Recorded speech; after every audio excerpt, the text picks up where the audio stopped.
तो दोस्तों आज हमारे साथ हैं ज्योतिष की दुनिया का जाना माना नाम मनविंदर रावत जी, जो पेशे से एक एडवोकेट हैं, लेकिन उन्होंने अपना प्रोफेशन चेंज किया और आ गए ज्योतिष की दुनिया में।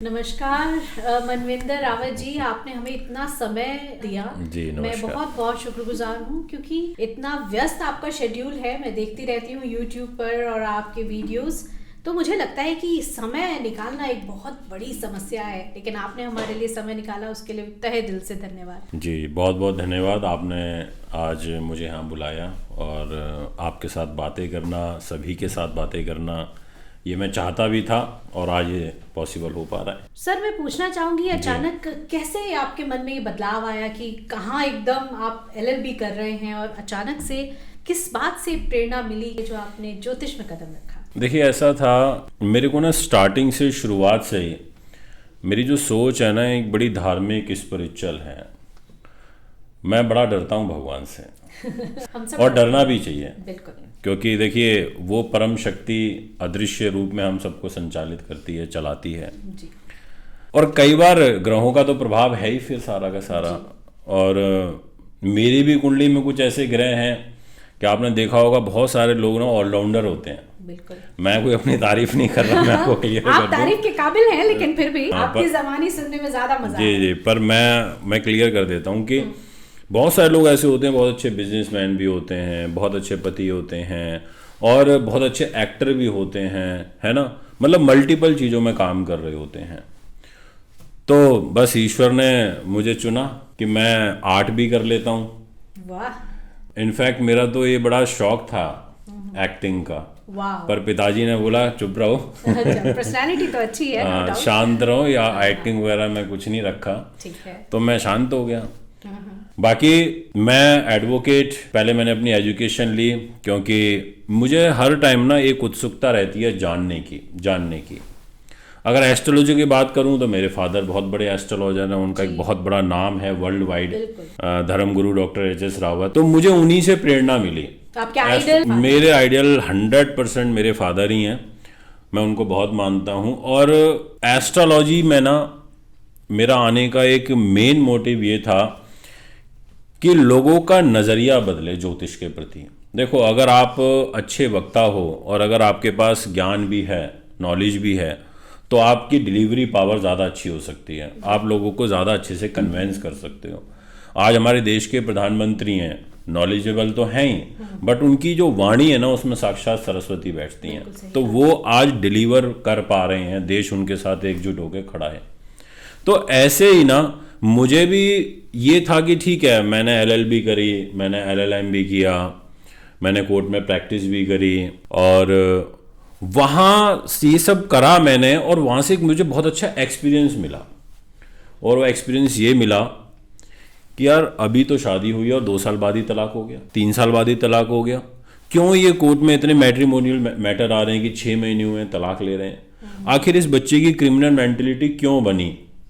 तो वो होता है ना एक जिज्ञासा कि भाई एडवोकेसी प्लस साथ में ज्योतिष, कि आखिरी मतलब कुंडली में कुछ ऐसा होगा कि इसके साथ ऐसा हुआ। मैं जब 10th स्टैंडर्ड में था जी, तो पिताजी ने बोला, जब वो क्लासेस पढ़ाते हैं एस्ट्रोलॉजी की, जी। तो उन्होंने कहा कि मेरी क्लास में आके बैठो। मैं आया, आके चुपचाप बैठ गया। कह रहे पीछे बैठ जाना, मैं बैठ गया।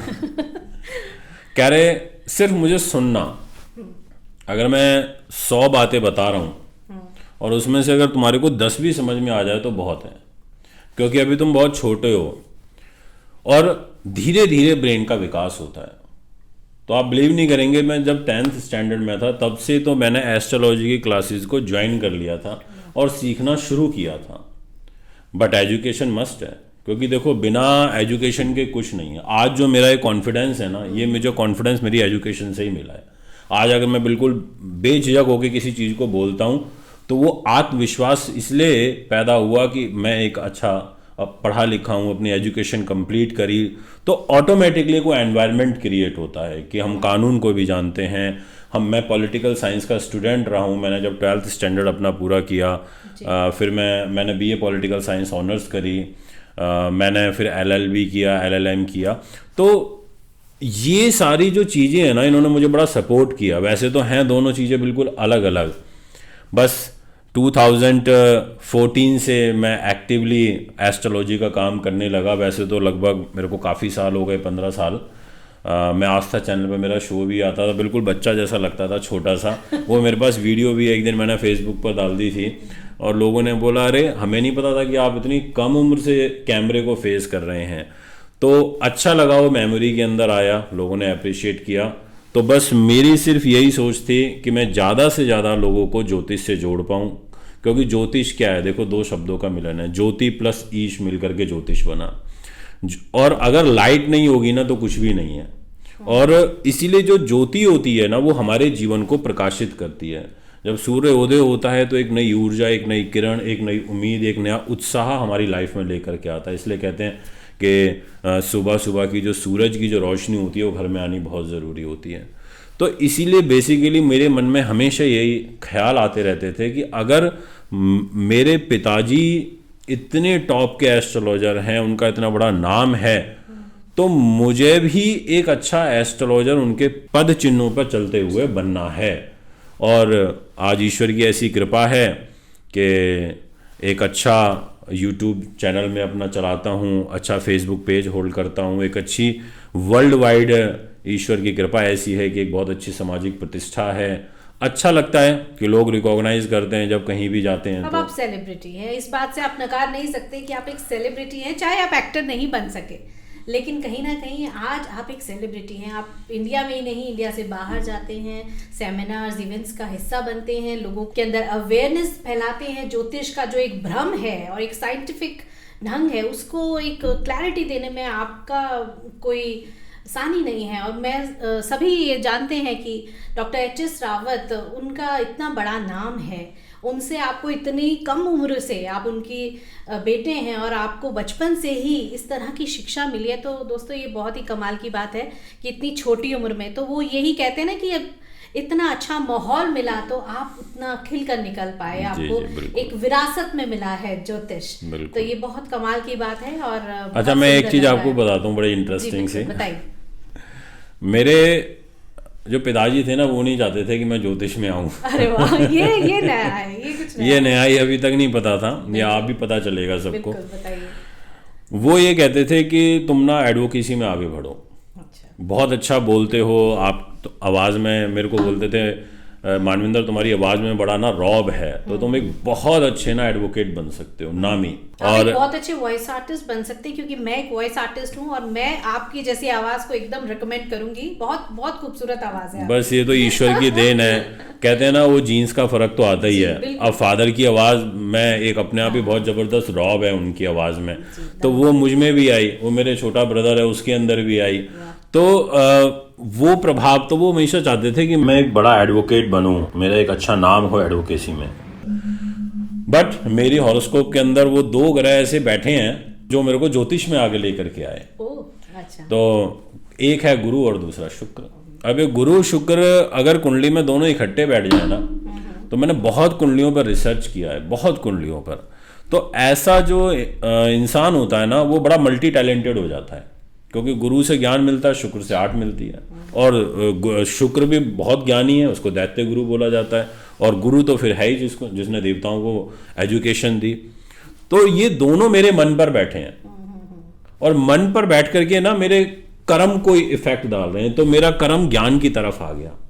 जब मैं एडवोकेसी के अंदर था, वहाँ मैं प्रैक्टिस करता था, तो वहाँ भी मैंने हमेशा लोगों के लिए, उनके राइट्स के लिए, उनके हितों के लिए फाइट करी। मैंने हमेशा वही केसेस लिए, उन्हीं केसेस को मैंने डील किया जिनमें मुझे लगे कि सही में यार इसके साथ में बड़ा गलत हुआ है, ये बहुत जेन्युइन केस है, इस लड़की के साथ बहुत गलत हुआ है, तो मुझे इसकी हेल्प करनी चाहिए।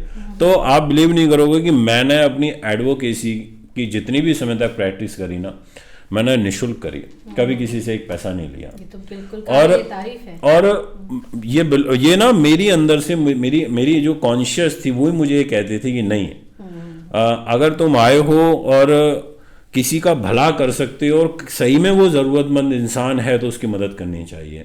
और कोई अपनी खुशी से कुछ देता था तो मैं उसको बिल्कुल स्वीकार करता था, मैं मना नहीं करता था। बट मैंने बोला नहीं पिताजी, मेरे को पता नहीं क्यों रह करके अंदर से ना ये इच्छा होती रहती है, मेरे अंदर ये फीलिंग आती रहती है कि मैं अब एक्टिवली यूट्यूब पर आगे आऊँ और मैं जो भी मेरे पास अब तक मैं एक्सपीरियंस ले पाया हूँ इतनी कुंडलियाँ देख करके उसको मैं लोगों के साथ में शेयर करूँ। तो फिर मैंने अपना यूट्यूब चैनल एक्टिव किया था और उस पर मुझे सीरियसली इतना, मैं खुद बिलीव नहीं कर पाया, इतना पॉजिटिव रिस्पांस मिला, इतना लोगों ने प्यार दिया, इतना अच्छे व्यूज़ दिए, मेरा आत्मबल और बढ़ता चला गया। मतलब मेरा कॉन्फिडेंस जो है ना, वो कॉन्फिडेंस की देन भी आप ही सब हैं। मतलब आप लोग देखते हैं, इतना मुझे मोटिवेट करते हैं तो मैं और होता चला गया। और देखो बिना नॉलेज के, बिना पढ़ाई लिखाई के कुछ नहीं है। आज मैं भी एस्ट्रोलॉजी में हूँ, फ्यूचर प्रेडिक्शंस करता हूँ, तो मैं भी बहुत ज़्यादा अध्ययन करता हूँ, स्टडी करता हूँ, बहुत ज़्यादा डीपली स्टडी करता हूँ, तो ही मैं आप लोगों के लिए, सबके लिए कुछ लेकर के आ पाता हूँ। तो इस हर काम पॉसिबल है, बस आपके अंदर एक जिज्ञासा होनी चाहिए, एक मेहनत होनी चाहिए, डेडिकेशन होनी चाहिए आगे बढ़ने की, आप कुछ भी कर सकते हो। बहुत कुछ सीखने को मिल रहा है आप मानविंदर जी, आपके लाइफ जर्नी को सुनते हुए। मेरा अगला सवाल आपसे ये रहेगा कि इतना बिजी शेड्यूल है आपका, आप इवेंट्स में जाते हैं, आप डेली बहुत सारी कुंडलियाँ देखते हैं, लोगों की हेल्प भी कर रहे हैं और यूट्यूब सोशल मीडिया पे इतने एक्टिव हैं, और मुझे लगता है कि 2024 का ज्योतिष कैसा होना चाहिए, 2024 में एस्ट्रोलॉजर्स कैसे स्मार्ट एक्टिव होने चाहिए। अब हम देख पाते हैं कि कैसे हमारे नेता भी कितने एक्टिव हैं, हमारे मोदी जी कितने एक्टिव हैं। तो आपके अंदर भी मैं वो बात देखती हूँ आपके वीडियोस में कि आप यूथ से जुड़ रहे हैं और बहुत सारे ऐसे सवालों के जवाब दे देते हैं जो शायद कहीं ना कहीं आपके कमेंट बॉक्स में नहीं होते, लेकिन आप जान जाते हैं कि मीडिया में, सोशल मीडिया पर और हमारे समाज में ये सब चल रहा है। तो इतनी बिजी शेड्यूल के होते हुए आप ये सब कुछ कैसे मैनेज करते हैं? देखिए बहुत अच्छा आपने पूछा, और मैनेज तो सब हो जाता है, करना पड़ता है। एक्चुअल में क्या है ना, जब हमारी कोई काम करने की नीयत ना होना तो हम एक्सक्यूज ढूंढ लेते हैं, और ये सच्चाई है, पर हम इसको एक्सेप्ट नहीं करते। बहुत सारे लोग बोलते हैं कभी आते ही नहीं है, टाइम ही नहीं होता है कहाँ से। अच्छा। एक्चुअल में टाइम निकालना पड़ता है, टाइम तो कभी भी नहीं होता, समय तो परिवर्तनशील है, वो तो निरंतर बढ़ता रहेगा। अभी आप ये देखिए, आज मुझे इतने बड़े बड़े बहुत बड़े प्लेटफॉर्म पर, नेशनल इंटरनेशनली, जितने भी हमारे ज्योतिष जगत के बड़े बड़े ऑर्गेनाइजर्स हैं, वो सब बुलाते हैं as a VIP chief guest. मैं वहाँ जाता हूँ, मेरी स्पीचेस होती हैं वहाँ, मैं जो भी अपने एक्सपीरियंस हैं शेयर करता हूँ। फिर मुझे यूट्यूब के लिए वीडियो शूट करना है, मुझे इंस्टा के लिए वीडियो शूट करना है ना, कंसल्टेशन करनी है, अपॉइंटमेंट्स प्रोवाइड करनी है, एस्ट्रोलॉजी की क्लासेस भी देनी होती है, घर को भी संभालना होता है, क्योंकि घर तो बिना घर के तो कुछ भी नहीं है ना घर तो चलाना ही है, सब कुछ है, इनफैक्ट घर के लिए है ही। तो सारी चीज़ों को आप बैलेंस कर सकते हैं, मेरा ये मानना है। बस आपकी लाइफ को, खुद को, आपको अपने आप को शेड्यूल करना पड़ेगा कि मुझे इतने, अभी क्या होता है आजकल यूथ क्या कर रही है, सो के उठते हैं 10-10 बजे, है ना, खाने का कोई टाइम नहीं है, जब ब्रेकफास्ट का टाइम है तो लंच ले रहे हैं, लंच का टाइम है तो 6 बजे 7, मतलब एंजॉय कर रहे हैं, घूम रहे हैं। पता है मैं आज क्यों आज इस मुकाम पर पहुंच पाया, या मैं यहाँ तक क्यों आ पाया कि आज आप खुद मुझसे सवाल कर रही हैं, मुझे अच्छा भी लग रहा है कि मैं अपने बारे में बता पा रहा हूँ। ये इसलिए हो पाया कि मैं ना कभी अपने ट्रैक से नहीं भटका, कभी नहीं भटका। मैं कभी अपने दोस्तों के साथ ज़्यादा घूमा नहीं, मैं कभी डिस्को पार्टी पब ये वो मूवीज़ देखने जाना हॉल में, सिनेमा में, मैंने ये सब नहीं किया। वो मैंने इसलिए नहीं किया क्योंकि मेरे पास 2 ऑप्शन थे। एक ऑप्शन तो ये था कि मैं ये सब चीज़ें करूं, दूसरा ऑप्शन ये था कि मुझे आगे बढ़ना है और अपने पिताजी के नाम को और आगे लेकर के जाना है। होता है ना, जब आपके फादर का नाम, आपकी मदर का नाम या आपके परिवार का नाम बहुत बड़ा हो ना, तो उस टाइम पता है एक माइंड पर ये प्रेशर आ जाता है कि यार इनकी तरह, इनसे अच्छा, या कम से कम इनके नाखून के बराबर तक भी पहुंचे, कैसे भी, मतलब लोग ये ना कहें कि यार इनका बेटा तो नालायक निकल गया, इनके बेटे के अंदर तो योग्यता ही नहीं, हिंदू समाज में है ना, ये होता है हमारे समाज के अंदर। तो मुझे हमेशा ये रहता था कि मेरे फादर ने इतनी मेहनत करी है, इतनी मेहनत करी है कि मैं अभी बयां भी नहीं कर सकता। तो मुझे हमेशा ये रहता था कि मुझे भी इतनी मेहनत करनी है, मुझे भी आगे निकलना है, मुझे भी कुछ करना है, मैं ऐसे ही मर के नहीं जाना चाहता। देखो 84 लाख योनियों के अंदर ना मनुष्य योनि जो है ना बड़े पुण्य कर्म करने से मिलती है, सही बता रहा हूँ मैं।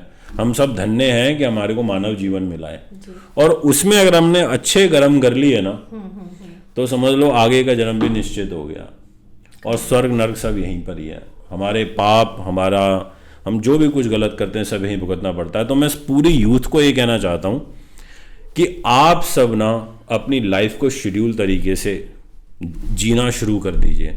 मैं आपको एक कहना चाहता हूँ कि जब भी आपके मन में एक ख्याल आए ना कि आपको, तो आज की डेट में क्या हो रहा है, यूथ आशिकी में लगी हुई है, मोबाइल में लगी हुई है, बिल्कुल आईफोन चाहिए, सब चाहिए, 2 लाख का फोन चाहिए, है ना, किस्तों पे लेना है, सैलरी है नहीं, पैकेज कम है, कमाई कम है, पर चीजें टिप टॉप चाहिए। तो इससे क्या हो रहा है, इससे हमारी यूथ ना माइनस में जाती चली जा रही है। फिर वो किस चीज के लिए जी रहे हैं कि 20,000 रुपये कमा रहे हैं, उसमें से 10,000 12,000 की किस्त दे रहे हैं। प्रोग्रेसिव माइंडसेट कहाँ रहा, वो तो रहा ही नहीं ना। अगर आप छोटे फोन में काम चला रहे हो और 20,000 रुपये आपकी सैलरी है तो आपको ज्यादा बचा पाओगे ना। अब अगर आप सिर्फ अपने खर्चों को मेंटेन करने के लिए ही जी रहे हो, सिर्फ खर्चों को मेंटेन करने के लिए, तो फिर आपकी प्रोग्रेस कैसे होगी। तो इसलिए मैं यूथ को यही कहना चाहूंगा कि ये सारी जो चीजें हैं ना, ये सब फोन, ये सब मोबाइल, घड़ियां महंगी महंगी, सब ये सब आपके पास ना खुद चल के आएंगी जब आप बहुत कामयाब हो जाओगे अपनी लाइफ में, एक बड़े लेवल पर पहुंच जाओगे। इसलिए शेड्यूल करो अपने आप को, बस ये ठान लो कि मुझे काम करना है, आप कर सकते हो। बस आपके पास वो डेडिकेशन होनी चाहिए, आपका विजन हाई होना चाहिए। आप प्रेरणा लो देश के प्रधानमंत्री से, आप प्रेरणा लो उन हमारे धर्म गुरुओं से जो दिन रात मेहनत करते हैं और समाज को एकजुट करने का काम करते हैं। मैं यही कहना चाहूँगा, मैंने भी इन्हीं लोगों से प्रेरणा ली है, मैंने अपने फादर से प्रेरणा ली है। कोई ना कोई एक आइडल हमारी लाइफ में ज़रूर रहता है फ्रेंड्स। और ये एक पॉडकास्ट नहीं है, यहाँ पर तो आपको इतना कुछ, इतने संस्कार देखने को मिल रहे हैं, इतना कुछ सीखने को मिल रहा है। मैं बहुत ही प्रभावित हूँ मानविंदर जी से कि उन्होंने अपने पिता को ही अपना आइडल बना लिया। हमारे आसपास बहुत सारी अपॉर्चुनिटीज़ होती हैं, लेकिन वो विजन, वो नज़रिया होना चाहिए कि हम उस अच्छाई को देख पाएँ। और अपने पेरेंट्स का नाम बढ़ाना, ये कितनी अच्छी बात है। ये हमारे संस्कार हैं जो हम बचपन से देखते सुनते आए हैं, लेकिन वो भावना हमेशा अपने मन के अंदर रहना और इस उम्र तक रहना, ये बहुत बड़ी बात है। तो मुझे लगता है कि ये सिर्फ एक पॉडकास्ट नहीं है, आप बहुत कुछ सीख सकते हैं और अपनी लाइफ में एक विजन लेकर अगर आप आगे चलेंगे तो डेफिनेटली आप भी अपने माँ बाप का नाम ज़रूर रोशन करेंगे। तो ज्योतिष पर आते हैं मनविंदर जी, अगर आप इतने ज़्यादा, देखिए बताइए, आप इतना फोकस्ड माइंड रखते हैं, तो यूथ को या हमारे जनरेशन को, हमारी सोसाइटी को आप बताइए कि कैसे, ऐसा कौन सा उपाय है, कौन सा ग्रह है जो हमें हेल्प करता है कि हम एक फोकस माइंडसेट के साथ लाइफ में आगे बढ़ें, और ऐसा क्या है जो हमें हमारी लाइफ में एक विक्टोरियस बनने में हमें हेल्प करेगा। ऐसा क्या किया जा सकता है, आप क्या उपाय करते हैं? देखिए ऐसा है, मैं इसका ये कहना चाहूँगा कि जब हम पैदा होते हैं ना, तो हमारी जो उत्पत्ति होती है, जब हम इस लाइफ में आते हैं, वो ग्रहों के अकॉर्डिंग होती है। इसलिए आपने देखा होगा ना, पंडित जी से पूछते हैं सबसे पहले कि क्या नामकरण निकल रहा है ना, कौन सी तिथि में हुआ है, कहीं मंगलिक तो नहीं है, गणमूल तो नहीं है, इसका नाम का अक्षर क्या है, तो उसके हिसाब से राशि क्या बनेगी। यानी कि जो ग्रह है ना, वो हमारे को गर्भ से ही प्रभावित करना शुरू कर देते हैं। जब एक माँ गर्भ को धारण करती है, एक स्त्री, उसी दिन से हम पैदा हो गए, ग्रहों का प्रभाव हमारी लाइफ में शुरू हो गया। अब डिपेंड ये करता है सबसे ज़्यादा कि कुंडली के अंदर आप कितने पॉजिटिव, और आपके जो शुभ ग्रह हैं वो कितने शुभ हैं। मान लीजिए मेरा एस्ट्रोलॉजी का काम है, काम अच्छा है, शुभ है, लोगों की हेल्प करता हूँ, लोगों को मार्गदर्शन देता हूँ, पर अगर मुझ में ही शुभता ना हो तो मैं क्या रिजल्ट दूंगा। तो ऐसे ही मैं ये कहना चाहूँगा सबको कि अगर आप आगे बढ़ना चाहते हैं ना, तो आप सबसे पहले अपने आप को ठीक कर लो। सबसे पहले खुद पर काम जरूरी है। खुद पर काम करना बहुत जरूरी है। अगर आपने आपको खुद को ठीक कर लिया ना, तो समझ लो आपके ग्रह ठीक हो जाएंगे। बहुत सही बात है। और अगर आप राम राम राम राम राम राम करते रहो और मन में कपट है आपके, आप करते रहो ओम शम शनिश्चराय नमः, आप करते रहो ओम भौम भौमाय नमः, वो है ना, पर आपके मन में कपट है, मन में द्वेष चल रहा है, मन में ये चल रहा है कि मेरे को तो इसको नुकसान पहुंचाना है, तो फिर आपका कुछ नहीं हो सकता।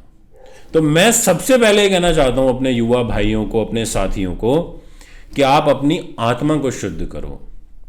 आप अच्छा खाओ, अच्छा पहनो, आप एक अच्छी नींद लो, आप एक अच्छी हेल्दी डाइट लो, आप पॉजिटिव चीजें सुनो, अपने आसपास का जो एनवायरनमेंट है वो पॉजिटिव करो, आप जो है अपने माता पिता का आदर करो, अपने बड़े बुजुर्गों का आदर करो, सबको रिस्पेक्ट से बात करो। जब आप अपने आप को सुधार लोगे ना, आप अपने आप को ठीक कर लोगे, तो ग्रह भी यही चाहते हैं। ग्रह कभी कोई ग्रह बुरा नहीं होता है ना, पर क्या होता है, हमारे कर्मों के अकॉर्डिंग हमारे को फल मिलता है। इसलिए कहते हैं ना कर्म फलदाता शनि। शनि को लोग कहते हैं अरे शनि लग गया, शनि लग गया। एक्चुअल में ऐसा नहीं है, शनि हमें हमारे कर्मों का फल देता है। अब हम कैसे कर्म कर रहे हैं वो डिपेंड करता है। अगर मैंने बहुत अच्छे कर्म किए हैं ना, तो मैंने शनि की 7.5 में, शनि की ढैया के अंदर, शनि की महादशा में लोगों को अरबपति खरबपति बनते हुए देखा है। मेरे बहुत सारे ऐसे क्लाइंट हैं। और अगर आपके कर्म बहुत बुरे हैं ना, आपने किसी का बहुत दिल दुखाया है, किसी की बड़ी बद्दुआएं ली हैं, किसी का बड़ा पैसा मारा है ना, तो यही शनि आपको नचा देगा, आपको कहीं का नहीं छोड़ेगा। जब ये चलेगा ना, तो आपको सीधा ना राजा से नीचे रंक बना देगा। तो मैं युवाओं से ये कहना चाहता हूं, सबसे पहले जब आपके मनुष्य जीवन मिला है तो अपने कर्मों को सुधारो। दूसरी चीज, आपको गुरु को मजबूत करना चाहिए। आपको गुरु को मजबूत करने के लिए आपको पीले वस्त्र पहनने चाहिए, आपको विष्णु सहस्त्रनाम का पाठ करना चाहिए। अगर आप पाठ नहीं कर सकते, आप सुनिए वीडियो, आपके लिए बहुत अच्छा रहेगा। आप सूर्य को प्रणाम करिए, उगते हुए सूर्य को प्रणाम करिए। आप सुबह जब उठें तो सबसे पहले अपनी हाथ की हथेलियों को जरूर देखो, अपने हाथ की रेखाओं को देखो, क्योंकि आपके जो रेखाएं होती हैं ना, ये आपके बारे में सब कुछ बता देती हैं, सब कुछ A to Z। तो इसलिए आप ऐसे करिए, सुबह सुबह उठने के बाद अपनी आंखों पे इसको लगाइए, थोड़ा सा रब करने के बाद में आप नई ऊर्जा का सुबह सुबह आपके शरीर में संचार होगा। आप थोड़ी देर बाहर बैठिए, सूर्य को प्रणाम करिए, स्नान आदि से निर्वृत्त होने के बाद सूर्य को आप जल चढ़ाइए, उसमें थोड़े अक्षत डाल दो, एक गुलाब का फूल डाल लो, क्योंकि सूर्य है तो सब कुछ है ना। सूर्य नहीं है तो कुछ भी नहीं है। बिना प्रकाश के अंधे हो जाएंगे ना। अभी मेरे सामने लाइट जल रही है तो मैं ये शूट कर पा रहा हूँ आपके साथ। अरे लाइट बंद कर देंगे तो अंधे हो जाएंगे, हमें कुछ दिखेगा नहीं, हम शूट ही नहीं कर पाएंगे। इसलिए अपने सूर्य को मजबूत करिए। आप गेहूं का दान करिए, आप गुड़ का दान करिए। आप रविवार के दिन अगर आपको हेल्थ में बड़ी प्रॉब्लम चल रही है तो आप आदित्य हृदय स्तोत्र का पाठ करिए। और एक चीज और आपसे बोलना चाहता हूँ, एक चीज बड़ी गलत हो रही है आज की डेट में, आपको बताना चाहूंगा। जो वेस्टर्न कल्चर आया है ना हमारे देश में, इसने बड़ा काम खराब किया है। मेरे को कुर्ता पजामा में और जैकेट में लोग देखते हैं तो ये सोचते हैं कि अरे ये कोई पंडित जी होंगे या पॉलिटिशियन होंगे, मतलब विचार ही बदल दिया, सोच ही बदल दी। जबकि एक्चुअल जो हमारा पहनावा था ना पहले का, यही था, वो यही था। बिल्कुल। लोग धोती कुर्ता पहनते थे, आज भी पहनते हैं ब्राह्मण, और बहुत बहुत कंफर्टेबल पहनावा है। ये हमारे ऋषि मुनियों की देन है, ऐसी नहीं है। ये परंपराएं हमारी चली जा रही, पर क्या किया विदेशी ताकतों ने, आक्रांताओं ने हमारे कल्चर को बड़ा नुकसान पहुंचाया है। आज आप देखिए लोग फटी फटी जीन्सें पहन रहे हैं, है ना, कोई पहनावे का ही कुछ नहीं है। तो हमारे को इन सब चीजों को भी समझना पड़ेगा, इन सब चीजों की इंपॉर्टेंस को भी समझना पड़ेगा कि नहीं, अगर आप अपना पहनावा, अब आजकल लोग काला कलर ज्यादा पसंद करते हैं, नीला रंग ज्यादा पसंद करते हैं। 80% जो यूथ है वो ब्लैक एंड ब्लू में खुश है। ब्लैक एंड ब्लू पे गंदा नहीं होता है, गंदा नहीं होता, और उसमें वो ऐसा फील करते हैं कि वो जैसे ज्यादा खूबसूरत दिखते हैं। जबकि आप ये देखिए कि आप नीला रंग पहन रहे हो, इसका मतलब आप शनि को डायरेक्टली अपनी बॉडी पर इन्वॉल्व कर रहे हो। अच्छा। कलर थेरेपी है ना। अभी सूर्य का चंद्रमा का वाइट रंग है, रात को निकलता है चंद्रमा जी सफेद दिखाई देता है ना हमारे को। जी अब मैं वाइट रंग पहनता हूं तो चंद्रमा मन से जाता है, चंद्रमा मन को रिप्रेजेंट करता है ना। माँ है वो, चंद्रमा है, उसके वड़ के पीछे ही माँ लगा हुआ है, तो वो हमारे को शीतलता देता है, शांति देता है। अभी सूर्य की रोशनी को शांत कौन करता है? चंद्रमा ही तो करता है ना रात को जब वो निकलता है। तो अभी क्या हो रहा है, हम व्हाइट कलर छोड़ रहे हैं। आप व्हाइट कलर पहनो, आप कलर थेरेपी का इस्तेमाल करो। इंद्रधनुष में जब 7 कलर दिखते हैं वो 7 प्लैनेट्स के ही तो कलर हैं। आप व्हाइट कलर पहनोगे आप शांत हो जाओगे। अगर किसी को बहुत गुस्सा आता है तो आप व्हाइट कलर पहनना शुरू कर दो। अब आप पहन रहे हो काला, आपकी और बुद्धि खराब हो जाएगी, है ना।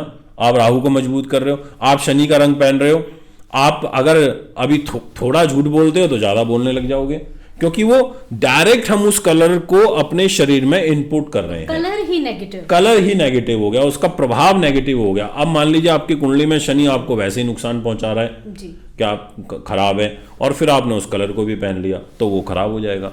तो इसीलिए ना आप वो चीजें पहनिए, उस वस्त्र को धारण करिए जो आपको पॉजिटिव ऊर्जा दे, यानी कि एक अच्छी एनर्जी दे। और जब अच्छी एनर्जी आपको मिलेगी तो आपकी सोच अपने आप ही प्रोग्रेसिव हो जाएगी, आपके घर अपने आप ठीक हो जाएंगे। तो आप ये छोटी छोटी चीजें हैं, आप इनको जरूर करिए। स्वच्छ रखिए, अपने स्थान को साफ रखिए। अब गंदी जगह पर तो कोई भी नहीं बैठता। जब एक डॉग होता है ना, वो भी जब बैठता है तो अपनी पूंछ से उसको साफ करेगा, थोड़ा सा अच्छे से क्लीन करके, और उसके बाद बैठेगा। अभी आज की डेट क्या है, हम सिर्फ एक ना दिखावटी जीवन जी रहे हैं। इस दिखावटी जीवन से निकल के हमारे को ना रियलिटी में आना पड़ेगा, और फिर आप देखो कि आप कितना अच्छा आपका व्यक्तित्व निकल के आएगा। ये ब्लैक एंड व्हाइट कलर की जो आपने बात की, तो आपकी बातें सुनते सुनते मुझे दूरदर्शन का रामायण महाभारत याद आ रहा था, जहां हम राम को देखते थे और जहां हम किसी ऐसे राक्षस को देखते थे। जब वो एंटर करता था तो वो हमेशा काले कपड़ों में, बड़े बड़े दांत, बड़े बड़ा शरीर और हाथ, तो नेगेटिव चीज हमेशा काले रंग की होती है। ये बचपन से हमने देखा है, सुना है, लेकिन माना नहीं है, फॉलो नहीं किया है। तो बहुत ही बेसिक सी चीज है और ऐसा लगता है कि हम जानते हैं, ऐसा कोई पहली बार नहीं सुन रहे। लेकिन आपकी बात बिल्कुल ठीक है कि उसको हमने अप्लाई नहीं किया है लाइफ में, अप्लाई नहीं बहुत जरूरी है। और मनविंदर जी, बहुत ही आपने अच्छा सवाल किया कि आज कल का जो यूथ है, जो वेस्टर्न कल्चर की तरफ जा रहा है, हमें सुबह उठकर आपने कहा कि जल देना चाहिए सूर्य देव को।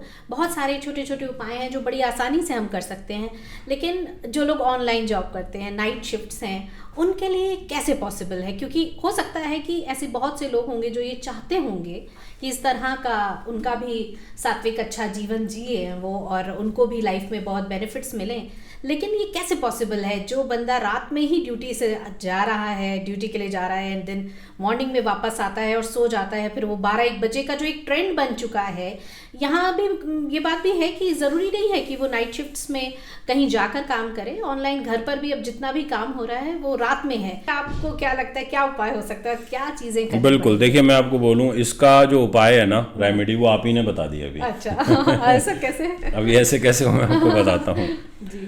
अब किसी की नाइट शिफ्ट है, अब वो आई लेट रहा है, आएगा, आकर के सोएगा, फिर शाम को उठेगा, तो दिन का आनंद तो ले नहीं पाया। बिल्कुल। हमेशा ना हमारी जो लाइफ होती है वो देश, काल और पात, इनकी परिस्थितियों के अनुसार चलती है।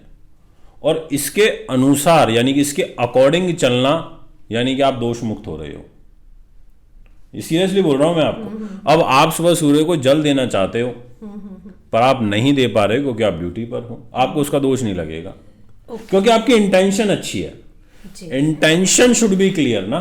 मतलब अगर मान लो आपकी इंटेंशन में ही ना हो, देना ही नहीं चाहते, पर आप देना चाहते हो पर दे नहीं पा रहे हो, आपकी इंटेंशन प्योर है, तो आप समझ लीजिए वो भगवान ने स्वीकार कर लिया। मैं सीरियसली बोल रहा हूं आपको। कई बार ऐसा होता है कि अब मेरे को शाम को फ्लाइट लेनी है, मैं शाम की पूजा मेरे से मिस हो गई, मेरे को इसका दोष नहीं लगेगा कभी भी। वो इसलिए नहीं लगेगा क्योंकि मेरी इंटेंशन गलत नहीं है, पर मैं परिस्थितियों के वशीभूत हो गया, तो मेरे को नहीं लगेगा। भगवान भी उस चीज को समझता है। भगवान ऐसा नहीं है, सूर्य ये नहीं कहते कि आप भाई मेरे को जल चढ़ाओगे तो ही मैं खुश होऊंगा, ऐसा भी नहीं है। तो इसलिए ना आपको उस चीज का दोष बिल्कुल भी नहीं लगेगा। आप उठिए, चाहे शाम को उठिए, चाहे आप 10 बजे, 11 बजे, 12 बजे, जब भी आप उठ रहे हैं, आप एक बार सूर्य देव को बाहर निकल के प्रणाम करके आ जाइए कि हे सूर्य देवता, मैं जल नहीं दे पाया, पर आप मुझे अपना शुभ फल व शुभ आशीर्वाद प्रदान करें तो ऐसे आप उसका शुभ फल ले सकते हो। आप जहाँ भी हो, जिस भी जगह हो, अब सुबह सूर्योदय हो जाता है ना, आप खिड़की की तरफ देख करके, विंडो की तरफ देख के ऐसे सूर्यदेव को प्रणाम कर लो, या सूरज पूरब दिशा से उदय होते हैं, आप पूरब दिशा की तरफ मुख करके, नहीं है वहां पर विंडो, वहां पर वॉल है, बंद है, फिर भी आप पूरब दिशा की तरफ मुख करके ऐसे प्रणाम कर लो, आपका प्रणाम स्वीकार हो गया। तो आप ऐसे कर सकते हैं। देखिए बहुत सिंपल है, इंटेंशन क्लियर रखिए, तो आप भगवान के साथ ही बिल्कुल आप हर टाइम भगवान के साथ कनेक्ट हो सकते हो with in second, micro second, अगर आपकी इंटेंशन अच्छी है तो। नहीं तो आप ध्यान भी नहीं लगा सकते। बहुत इंटरेस्टिंग बात है, क्योंकि इतना ज़्यादा इंटरनेट, सोशल मीडिया पे हम देखते हैं, रील्स देख रहे हैं, इंस्टा पर वीडियोस देख रहे हैं, यूट्यूब पर, कहीं भी इस तरह की कोई बात नहीं कहता है। हर कोई अपने उपाय लेकर हमारे सामने आ जाता है, लेकिन इंटेंशन क्लियर होनी चाहिए और अपने ऊपर काम करना है। ये बहुत नई बात लगी मुझे, और शायद यही एक हर चीज़ का सोल्यूशन इन दोनों बातों में है। लेकिन बहुत बारीकी से इसको समझना पड़ेगा और जानना पड़ेगा कि हमारे अंदर गलतियाँ क्या हम कर रहे हैं और क्या हमारी दिनचर्या है, उसे और कैसे बेटर बनाए। अच्छा, अगर मान लीजिए कि सैटरडे का किसी का हॉलीडे है और जानबूझकर अब तो नींद पूरी करने के लिए उस बंदे ने जल नहीं चढ़ाया है, तो क्या है? तो क्या हमें उसको फॉलो करना चाहिए, नींद के ऊपर ध्यान दें, या कम से कम आज समय था तो जल चढ़ा देना चाहिए था? इस सिचुएशन को आप कैसे? मैं इस सिचुएशन को ऐसे देखूंगा कि मेरा ये मानना है कि देखिए, भक्ति दो प्रकार की है। अब जो मनुष्य मनक, जो हम लोग जो भक्ति करते हैं, हम किसी अभी नियम से नहीं बंधे हुए। अगर आप किसी मंदिर के पुजारी हैं तो आप नियम से बंधे हुए हैं, हम स्वतंत्र हैं पूजा करने के लिए। अब व्यक्ति चढ़ाना तो चाहता है पर अपनी नींद भी पूरी करना चाहता है। तो इसको जो मैं आपसे ये कहना चाहूँगा कि आपका ऐसे में जो दायित्व बनता है, सर्वप्रथम वो यही दायित्व बनता है कि आप सबसे पहले प्रणाम करिए। आप उठिए उस दिन, कोई बात नहीं, दोबारा सो जाओ, नहा धो करके फ्रेश होके, चाहे नाश्ता करके दोबारा सो जाओ, पर आप ईश्वर के सामने अपनी दिव्य ज्योत जरूर प्रज्वलित करिए। ये मैं आपसे जरूर कहना चाहूँगा, क्योंकि मैं खुद भी प्रैक्टिकली ऐसा करता हूँ अपनी लाइफ में। देखिए, अब नींद का क्या है, कभी पूरी नहीं होती, ये तो कभी पूरी नहीं हो सकती। और हम भी कई बार ऐसा सोचते हैं, मैं तो खुद अपनी पर्सनल बात कर रहा हूँ, हमारे लिए तो कोई सैटरडे नहीं, कोई संडे नहीं, कोई मंडे नहीं, हम तो 7 डेज काम करते हैं, 24 घंटे काम करने वाली विचारधारा से प्रेरित हैं।